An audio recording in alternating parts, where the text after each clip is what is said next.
morning, squad. Welcome back to MadMizzy Sports Morning Show, the number one spot for everything sports talk, sports news in the morning. Happy Monday. Let's have a productive week today. And our rundown is going to start with the breakdown and the recap of Sunday football. We're going to focus a lot on yesterday and the games, the upsets, the undefeated teams, the winless teams. We're going to focus a lot on Sunday. We're going to give our prediction for the Monday night game tonight of the Cowboys at the Giants. And of course, I got to speak on Media Day in the NBA. And was Giannis right in his assessment of what the best player in the league is, or who and how we should measure the best player in the league at a specific time? Let's get into it. Now, to start off the Sunday recap, let's focus on the surprise teams. Let's focus on these Miami Dolphins at 3-0 and these Philadelphia Eagles at 3-0. The only two teams that are undefeated left in the NFL besides the New York Giants, who are playing tonight. Who is the bigger Super Bowl contender out of those two teams? For me, out of the Dolphins and the Philadelphia Eagles are the way more bigger threat to the Super Bowl than the Miami Dolphins for a few different reasons.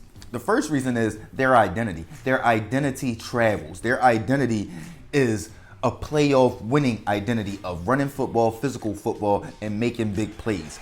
That duo of Devontae Smith and then A.J. Brown on the outside meshed with the running game of Jalen Hurts and Miles Sanders is unstoppable. Then you think about that defense and that defensive line that's been stacked ever since they Super Bowl run in 2017. They're continuing to keep that momentum going. So for me, the Philadelphia Eagles are a way bigger threat to the Super Bowl than the Miami Dolphins. To me, I look at the Miami Dolphins and you still look at them and it's like, I don't know what their identity is. I don't know if they're a running team. I don't know if they're a passing team. It's like they're just out there winning. You get what I'm saying? Like the first game, they only scored 20 points. They beat the Patriots, who are 1-2 right now. You think about the next game, they come back in the fourth quarter, score 28 points in the fourth quarter, come back, beat the Baltimore Ravens. We don't see that ever happening again, but it happened and got them a W. Then you look at yesterday and they beat the Bills and that defense played lights out, but it's like the Bills left a lot on the field and the Dolphins still, like I said, it's just like you look at them and I don't know what to expect. And maybe that's a good thing, but I wouldn't say so, because if you don't know where to go, or you know where to go, but you don't know how to get it there, or you don't have a consistency of how to get it there, you don't have a consistency of how to get the ball to Tyreek Hill, Jalen Waddle, and all those dudes, I see them being more of the offense that scores 20 points a game more than the offense that scored 28 points in a quarter.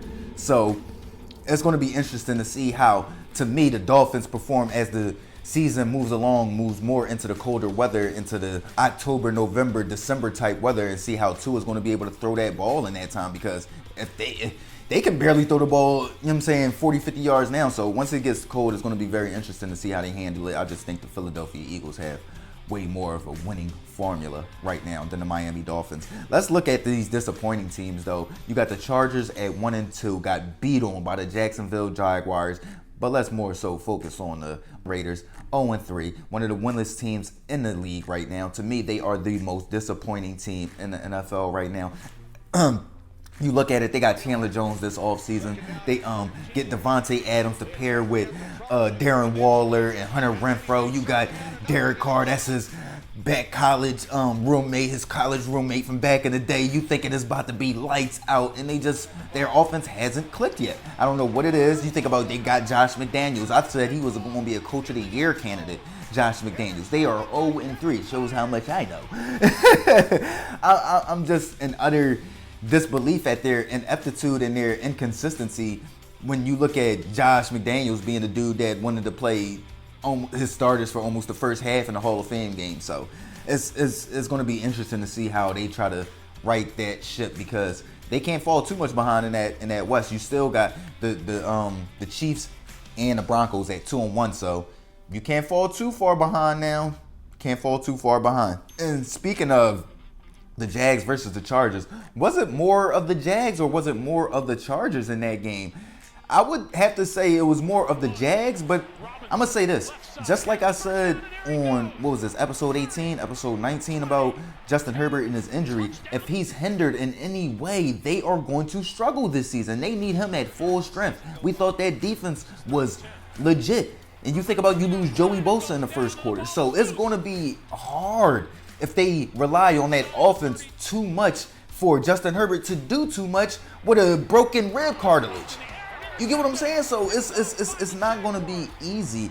And we seen it yesterday. I think the Jags are a lot better under Dougie P. That offense is Reverend Trevor Lawrence, Travis Etienne. All them dudes are just coming together finally with Christian Kirk and all of them. They finally coming together. Josh Allen on the other side. So I liked what they're putting together in Jacksonville. And the Chargers, they seem like they're railing with two of their big stars being either injured or out.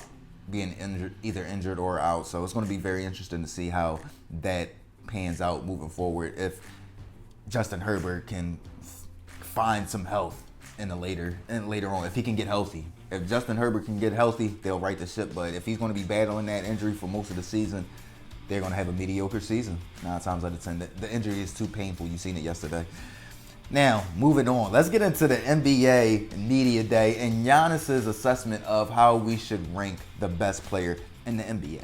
He says, the last man standing that's able to lead his team to the finals should be ranked as the best player in the NBA. And I would have to say, I agree. Because when you look at it over the past, probably since KD went to the Warriors at that time, you could say every best player on each championship team was the best player. Because when the Warriors were winning and KD was the best player on the team, I was like, yeah, he's the best player in the NBA. Then when Kawhi came around, won that time in Toronto, I felt as though he was the best player in the NBA. Then when LeBron comes back around that time around and he wins it in the bubble while Giannis and Paul George folded up 3-1, he had to be the best player in the NBA. You get what I'm saying? Then Giannis come around, he beats KD in Brooklyn on his floor, then wins the title and finals MVP with a 5-block, 50 points, 10 rebounds, 14 rebounds performance. Yeah, he's the best player in the NBA. And then you look at the performance of Steph Curry this past year,